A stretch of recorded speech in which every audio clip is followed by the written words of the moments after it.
आणखीन एक महत्त्वाची बातमी, मोहन भागवतांनी योगी आदित्यनाथ यांच्याशी बंद दाराआड चर्चा केलेली आहे। भागवत आणि योगींमध्ये तब्बल 30 मिनिटं चर्चा झाली अशी माहिती सूत्रांकडून मिळतेय। संघाच्या मुखपत्रातून भाजपवर केलेल्या टीकेनंतर दोघांमध्ये बैठक झाली। उत्तर प्रदेशच्या दौऱ्यावर असताना भागवतांनी योगींसोबत बैठक घेतलेली आहे। तर यावरच संजय राऊत यांनी काय म्हटलेलं आहे पाहूयात। दोन गोष्टी लक्षात घेतल्या पाहिजेत। माझ्या माहितीप्रमाणे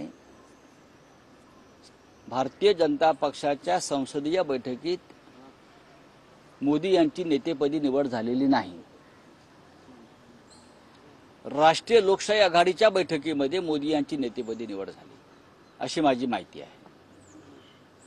जर भारतीय जनता पक्षाच्या संसदीय दलाच्या बैठकीत नेतेपदाचा प्रश्न आला असता तर वेगळा निर्णय दिसला असता। म्हणून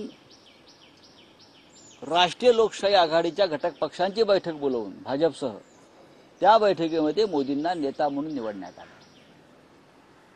ही अत्यंत गंभीर गोष्ट आहे। नरेंद्र मोदी प्रधानमंत्री म्हणून काही दिवसाचे पाहुणे आहेत।